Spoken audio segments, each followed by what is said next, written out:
Hello dear students, welcome back to my channel physics SPC. Moving charges and magnetism का एक question.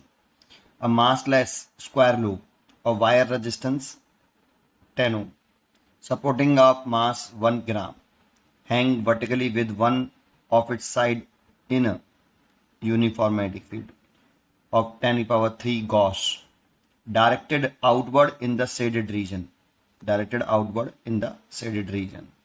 चलिए, ये shaded region दे रखा है। यहाँ पे जो मैग्नेटिक फील्ड है वो यूनिफॉर्म है और सरफेस के परपेंडिकुलर है और बाहर की तरफ है।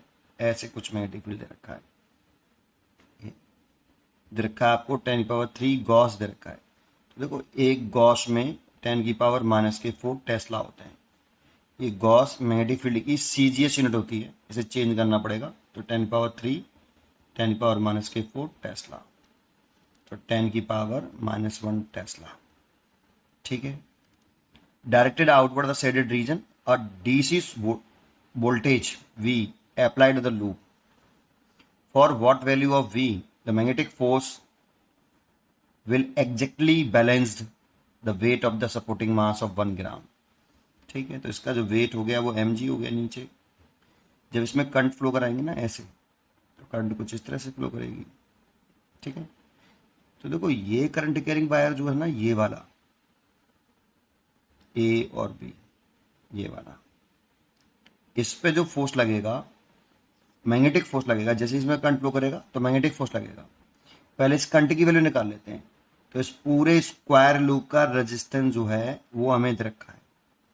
स्क्वायर लूप का रेजिस्टेंस है वो 10 ओम है। तो V कुछ इस तरह से सर्किट बन गया है ये हमारा। इसका 10 ओम रेजिस्टेंस है और ये वोल्टेज लगा हुआ है ऐसे, ये भी इसमें करंट फ्लो कर रहा है आई।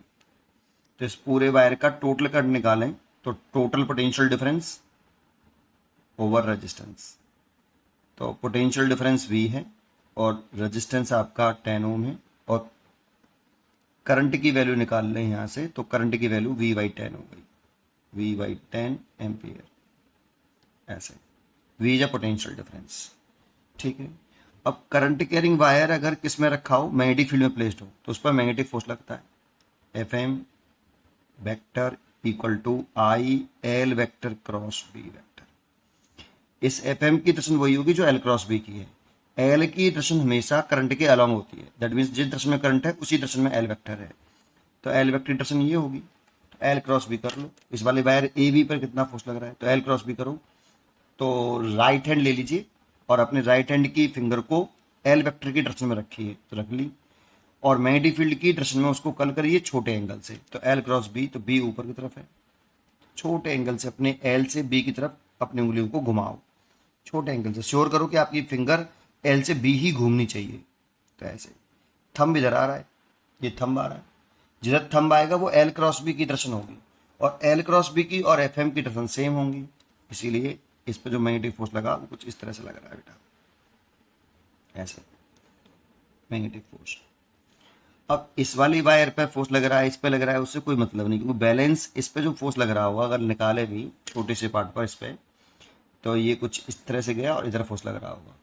और इस पर छोटे से पार्ट पे निकालें तो वो ऐसे गया और इधर इधर फोर्स लग रहा हो, तो कैंसिल कर देंगे। वो वैसे भी इस वेट को बैलेंस थोड़ी करेंगे भाई। वेट को बैलेंस करने के लिए तो इसके अपोजिट डायरेक्शन में लगने वाला फोर्स चाहिए। तो FM बैलेंस करेगा, ये वाला AB वायर पे जो फोर्स लग रहा होगा FM, वो बैलेंस करेगा mg को, बैलेंसिंग करने के लिए। ये दोनों इक्वल होने चाहिए और अपोजिट होने चाहिए, एक दूसरे को वो बैलेंस कर पाएंगे। ठीक है, तो मैग्नेटिक फोर्स, अच्छा इस वायर का कोई मास नहीं है अपना, ऐसा बोला है, मासलेस स्क्वायर लूप है। ठीक है, तो FM की वैल्यू अगर मैग्नीट्यूड फॉर्म में लिखते हैं FM को, तो वो लिखते हैं ILB sine theta. Theta L और B के बिटवीन एंगल, और L की डायरेक्शन वही जो I की है, तो I और B के बीच में एंगल जो कि 90 डिग्री दिख रहा है। ठीक है, तो इसमें वैल्यू पुट कर दो, ILB sine 90 is equal to M/G। पूछा हमसे किसकी वैल्यू है, आई की वैल्यू पुट कर दो V/10, पोटेंशियल डिफरेंस ये पूछ रहा है हमसे V। आई की वैल्यू पुट कर दो V/10, और L की वैल्यू भी पुट कर देते हैं संग के संग। L दे रखा है side of the loop 10 centimetre, centimetre को मीटर में बदलें तो 10/100। ठीक है, सेंटीमीटर में था उसे मीटर में चेंज किया है, ठीक है।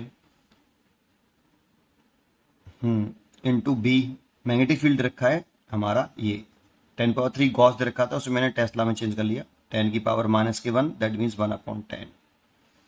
भाई 10⁻⁻1 1/10 टेस्ला लिख सकते हैं, ठीक है। sin 90 की वैल्यू 1 और m की वैल्यू है 1 ग्राम, तो 1/1000 लिख सकते हैं, इंटू G10। तो देखो एक जीरो से ये जीरो कैंसिल हो गया और ये 100 से पूरा 100 उड़ गया, और यहाँ पे इस 10 से ये 10 उड़ गया, तो इस 10 का मल्टीप्लाई इधर कर लो, तो V इज इक्वल टू आ गया 10 वोल्ट, ठीक है। D choice is correct, 10 volt. Easy question था, पढ़ते रहिए और खुश रहिए।